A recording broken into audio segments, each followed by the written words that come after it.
نحمده ونصلي ونسلم على رسوله الكريم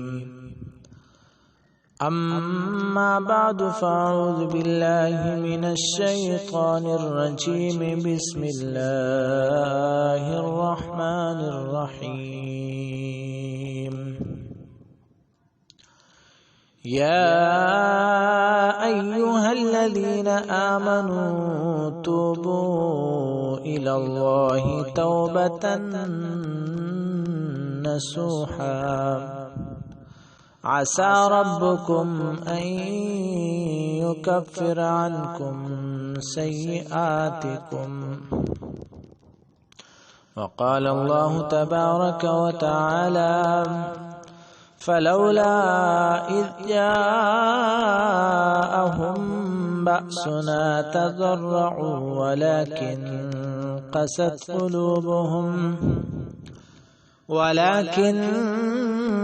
قست قلوبهم وزين لهم الشيطان ما كانوا يعملون صدق الله مولانا العظيم وصدق رسوله النبي الكريم ونحن على ذلك لمن الشاهدين والشاكرين والحمد لله رب العالمين. عزیزان محترم، جیسا کہ آپ حضرات کے سامنے قرآن کریم کی چند آیتیں تلاوت فرمائیں، آج ہم کچھ گفتگو کریں گے امت مسلمہ کی موجودہ پریشانیوں کے حوالے سے کہ ہمارے مسلمان بھائی بہنیں مائیں بچے کیوں پریشان ہیں، گھریلو پریشانیاں ہیں، لڑائیاں جھگڑے ہیں، مصیبتیں ہیں، اس حوالے سے کچھ گفتگو فرمائیں گے. آقا نامدار رحمت للعالمین صلی اللہ علیہ وسلم کی امت آج جن مصیبتوں پریشانیوں میں گرفتار ہے، میرے محترم بھائیو، یہ کسی غیر کی مسلط کردہ نہیں ہے بلکہ شامت اعمال کا نتیجہ ہے، ہمارے اپنے اعمال کا نتیجہ ہے.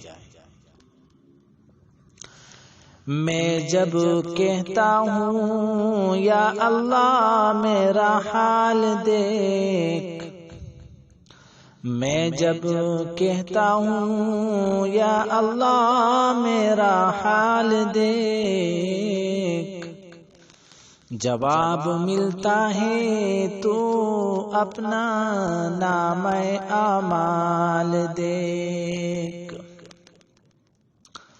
جب میں کہتا ہوں اللہ تعالیٰ سے کہ اللہ میرا حال دیکھ، تو جواب میں کیا ملتا ہے کہ میرے بندے تو پہلے اپنے نام اعمال دیکھ. سب سے پہلے ذرا اپنے آج کے موجودہ معاشرے پر ایک نظر دوڑائیے. منکرات ہی نہیں، کتنی بے حیائیاں اور فحاشیاں سر محفل انجام دی جا رہی ہے. کون سی برائی ہے جو ہمارے معاشرے میں نہ پائی جا رہی ہو؟ اللہ تعالیٰ کے کتنے احکام توڑے جا رہے ہیں. شادی بیاہ کے موقع پر اگر دیکھا جائے، یا دوسری تقریبات کا خوشی کا وقت ہو یا دوسری تقریبات کا رنج و غم کا، ہر جگہ کھلے عام احکام خداوندی کی خلاف ورزی کی جاتی ہے. اس کے سچے رسول صلی اللہ علیہ وسلم کے طریقے پر چلنے میں شرم محسوس کی جاتی ہے. اسلامی طریقے اور سنت کے مطابق کام کرنے کو دکیا نوسیت اور ترقی کے راستے میں رکاوٹ سمجھا جاتا ہے. ساری اسلامی تعلیمات و ہدایت کو چھوڑ کر مغرب کی اندھی تقلید کو روشن خیالی ترقی پسندی اور پیشن تصور کیا جاتا ہے. کیا یہ حقیقت نہیں کہ آج اسلام ہمارے معاشرے میں بیگانہ بنا ہوا ہے، اسے زندگی کے تمام میدانوں سے علیحدہ کر دیا گیا ہے۔ سال میں 2 مرتبہ عیدین کے موقع پر مسجد آ جانا ہی اسلام ہے، اور کچھ اور توفیق ہوئی تو ہفتے میں جمعہ کے روز بھی آ گئے، اور بس پھر پوری زندگی آزاد ہے، جیسے چاہے رہیں، جس طرح چاہے کمائیں، جہاں چاہے خرچ کرے۔ حالانکہ اسلام ایک مکمل دین بن کر آیا ہے۔ زندگی کے ہر میدان میں اسلام انسان کو رہنمائی دیتا ہے۔ حکومت و سیاست، کاروبار، تجارت، رہن سہن، طور و طریق، گھر کے لوگوں اور باہر کے لوگوں سے تعلقات، شادی بیاہ، تکلیف و مصیبت، بیماری، پریشانی، ہر زندگی کے ہر گوشے میں اور ہر موقع پر اسلام انسان کی پوری رہنمائی کرتا ہے۔ میرا عزیز بھائیو دوستو، اسے ہدایت دیتا ہے۔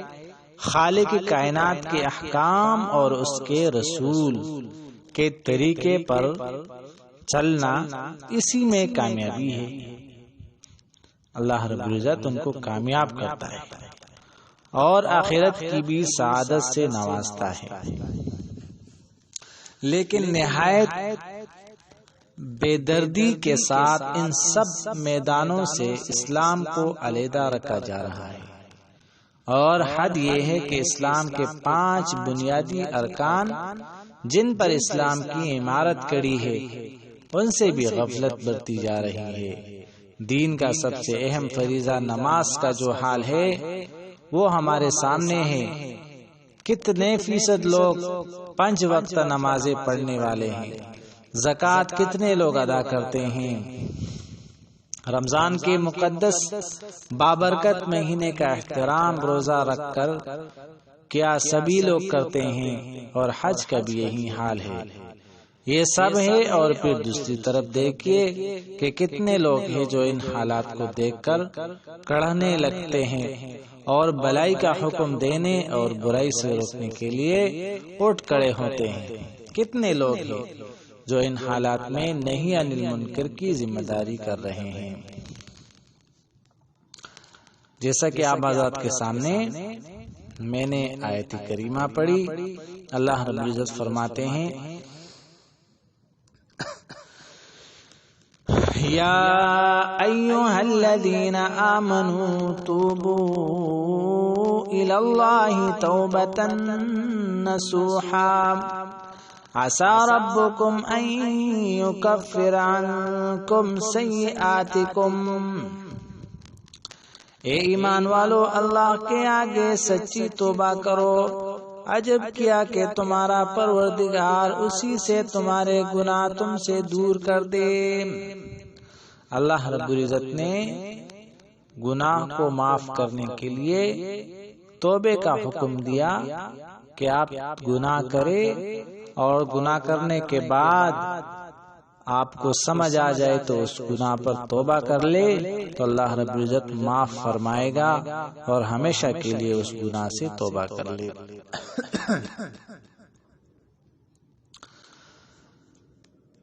اب آتے ہیں اس موجودہ حالات، اس کا حل کیا ہے؟ ہماری مشکلات کس طرح دور ہوں؟ ہمارے درد کا مداوا کیا ہے؟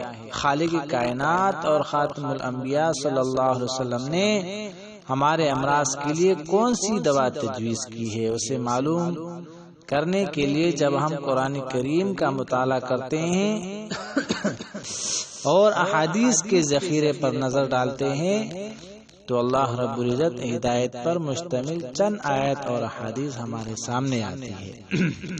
ایسا کہ یہ آیات میں نے پڑھا توبے کی، اللہ رب العزت نے حکم دیا کہ جب گناہ کرے اس گناہ پر توبہ کرو، استغفار پڑھو، اس گناہ سے توبہ کرو، دوبارہ وہ گناہ مت کرو، اللہ رب العزت معاف فرما دے گا۔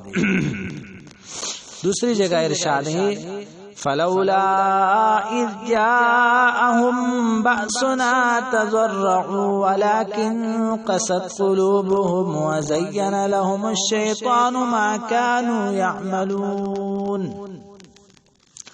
انہوں نے ایسا کیوں نہ کیا جب ان کے اوپر ہماری طرف سے سختی آئی تو وہ ہمارے سامنے عاجزی کے ساتھ جھک پڑتے، مگر یہ کیسے ممکن تھا؟ ان کے دل تو سخت ہو چکے ہیں اور شیطان نے ان کو مطمئن کر دیا کہ تم جو کچھ کر رہے ہو بہت ٹھیک کر رہے ہو۔ وَمَا كَانَ اللَّهُ مُعَذِّبَهُمْ وَهُمْ يَسْتَغْفِرُونَ، اور نہ اللہ ان پر عذاب لانے کا ہے اسی حال میں کہ وہ استغفار کر رہے ہو۔ دوسری جگہ ارشاد اللہ رب العزت کے ارشاد ہے وَأَنِيبُوا إِلَىٰ رَبِّكُمْ وَأَسْلِمُوا لَهُ مِن قَبْلِ أَن يَأْتِيَكُمُ الْعَذَابُ ثُمَّ لَا تُنصَرُونَ، اور اپنے پروردگار کی طرف رجوع کرو اور اس کی فرمانبرداری کرو قبل اس کے کہ تم پر عذاب الہی واقع ہونے لگے، اور پھر اس وقت کسی کی طرف سے تمہاری کوئی مدد نہیں کی جائے گی۔ جب اللہ رب العزت کا عذاب آئے گا تو کسی قسم کا کوئی مدد نہیں کر سکے گا۔ تو اس لیے کہ گناہ جب بڑھ جاتے ہیں تو اللہ رب العزت کے عذاب آنے کا خطرہ ہوتا ہے، تو اس لیے اپنے گناہوں پر استغفار پڑھنا چاہیے۔ حالات اس لیے بڑھتے ہیں کہ جب گناہ زیادہ ہو جاتے ہیں۔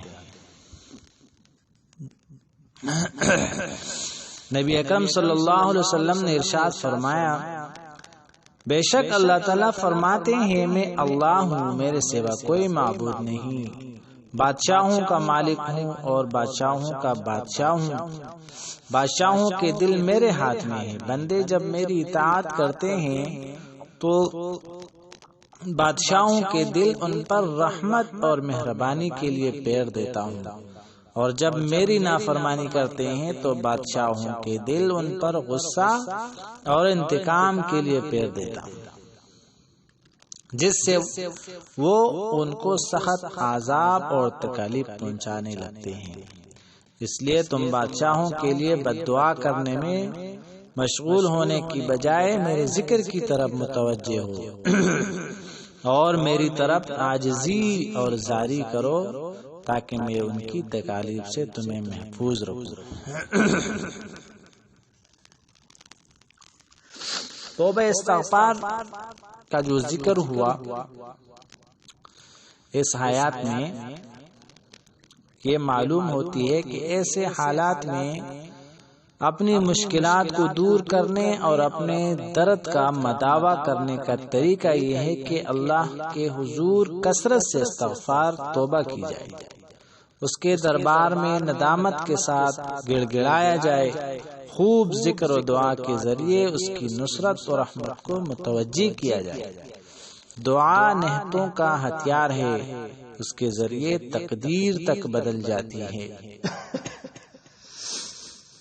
جب تک لوگ استغفار میں مشغول رہتے ہیں اللہ تعالیٰ کا وعدہ ہے وہ عام عذاب نازل نہیں فرمائیں گے۔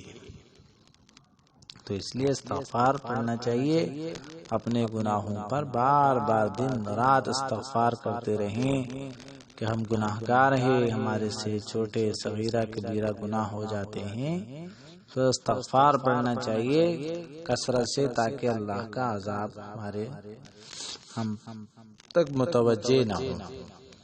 استغفار کثرت سے پڑھیں گے حالات ہمارے بدلیں گے، گناہوں سے توبہ کریں گے۔ جتنے بھی گناہ ہم کر رہے ہیں اسی گناہوں کی بدولت ہم پر عذاب مسلط ہوتے ہیں، مختلف قسم کے عذاب مسلط ہوتے ہیں، چاہے وہ مہنگائی کی ہو، چاہے وہ حکمرانوں کی ہو، اور مختلف قسم کے ظلم و ستم ہو، یہ سب ہمارے اعمال کی وجہ سے ہوتے ہیں۔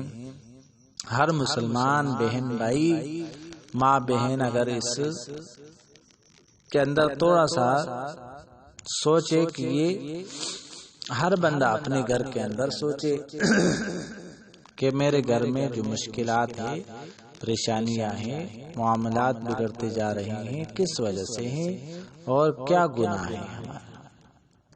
ہر بندہ جانتا ہے اپنے گناہ کو اور اپنے اوپر آنے والے پریشانی کو جانتا ہے کہ وہ کس وجہ سے آتا ہے۔ اللہ کے احکامات کو توڑنے کی وجہ سے، نبی پاک صلی اللہ علیہ وسلم کی مبارک طریقوں کو توڑنے کی وجہ سے یہ پریشانیاں، یہ مصیبتیں آتی ہیں۔ ہم جتنا زیادہ کوشش کریں استغفار پڑھنے کی اور 5 وقت نماز پابندی کے ساتھ پڑھنے کی، نبی اکرم صلی اللہ علیہ وسلم کا ارشاد ہے کہ جب کوئی سخت امر آتا تھا تو نبی اکرم صلی اللہ علیہ وسلم نماز کی طرف متوجہ ہوتے تھے۔ آج اگر ہم پر کوئی تکلیف، کوئی مصیبت، کوئی مشکل آتی ہے تو نماز ہم بھول جاتے ہیں۔ اسی لیے ہر پریشانی، ہر مصیبت، ہر بیماری کا علاج ہی نماز میں ہے۔ نماز ہم پڑھیں گے، اس کے ساتھ 2 رکعت نفل پڑھیں گے اور اللہ تعالیٰ سے گڑ گڑا کر دعا مانگیں گے اپنی پریشانی کا، اپنی مجبوری کا، اپنی بیماری کا۔ اللہ رب العزت اس کو دور فرمائے گا۔ تو انشاءاللہ اس پر عمل کریں گے۔ اللہ رب العزت سے دعا کرتے ہیں کہ اللہ ہمیں اس پر عمل کرنے کی توفیق عطا فرمائے۔ وآخر دعوانا الحمدللہ رب العالمین۔